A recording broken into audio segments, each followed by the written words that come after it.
Hello everyone. आज हामी vector क्यालकुलसको यो प्रब्लम हेर्नेछौँ हाम्रो फर्स्ट इयरको। एन्ड भेक्टर क्यालकुलस चाहिँ हाम्रो गाइड्सहरू त्यति खासै पाउँदैन रहेछ। एन्ड त्यही भएर मैले यो प्रब्लम्सलाई यहाँ राखिदिएको छु। I think it will help है। सो यहाँनिर हाम्रो प्रब्लम चाहिँ कस्तो छ भने find the work done in moving a particle in a force field भनेर छ। अनि फोर्स फिल्ड चाहिँ हामीलाई यहाँ दिएको छ है।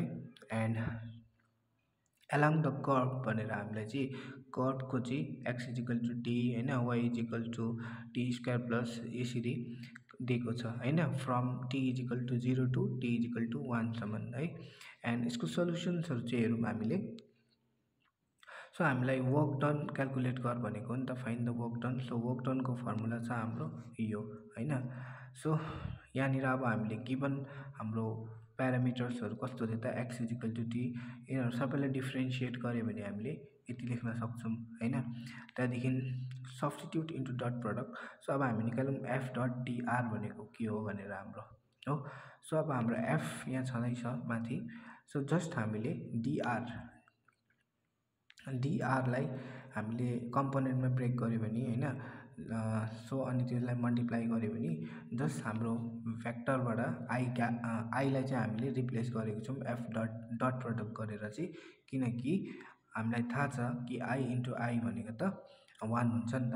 त्यही भएर है यो एफ डट डिआर भनेको चाहिँ त्यही हो। हामीसँग एफ भनेको त यहाँ छँदैछ होइन। अनि डिआर भनेको चाहिँ कस्तो भयो भने डिएक्सआई यस्तो यस्तो भयो क्या। त्यही भएर यहाँनिर हाम्रो डिएक्स थपेको छ होइन। अनि वाईको ठाउँमा डिवाई आएको छ सेकेन्ड टर्ममा, थर्ड टर्ममा चाहिँ डिजेड आएको छ होइन। यहाँनिर डिवाई आएको छ, यहाँ डिजेड आएको छ भनेको है मैले। ओके, सो त्यो पछि चाहिँ हामीले सब्स्टिट्युट भेरिएबल्स जुन अब हाम्रो यो छ नि एफ होइन, एफ डट डिआरको यो भ्याल्यु होइन, यो भ्याल्युमा हामीले चाहिँ एक्स र वाईलाई चाहिँ अब यहाँ सब्स्टिट्युट गर्नु पऱ्यो, इभन डिएक्सलाई पनि होइन। सो त्यसलाई हामीले सब्स्टिट्युट गर्दाखेरि अब हामीले यहाँनिर एक्स भनेको टी छँदैछ यहाँ होइन। अनि किनकि हामीलाई यहाँ एक्सको भ्याल्यु टी भनेर दिएको छ नि त, यहाँनिर त्यही सब्स्टिट्युट गरेको। वाई भनेको टी स्क्वायर प्लस 1 छ। सो यो वाईको भ्याल्यु हो होइन। त्यसरी नै यो एक्सको भ्याल्यु, अनि हामीले डिवाईको भ्याल्युलाई पनि रिप्लेस गर्नुपर्ने हुन्छ है त। डिवाई भनेको हाम्रो यहाँ कति छ, 2 डिटी छ नि त।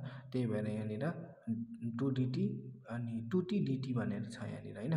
सो सबै भ्याल्युहरू सब्स्टिट्युट गरिसकेपछि हामीले फाइनली एउटा यो एक्सप्रेसन पाउँछौँ जुन चाहिँ कम्प्लिटली टीको टर्ममा छ होइन। किन टीको टर्ममा लानु पऱ्यो भन्दाखेरि हाम्रो लिमिट नै टीको टर्ममा दिएको छ नि त।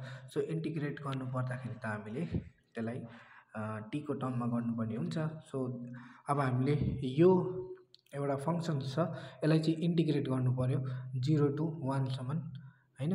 सो इन्टिग्रेट गर्दाखेरि चाहिँ हामीले हाम्रो एन्सर चाहिँ कति पाउँदो रहेछ त, -21/2 पाउँछौँ है। सो यसरी चाहिँ हामीले प्रब्लमलाई कम्प्लिट गर्न सक्छौँ है।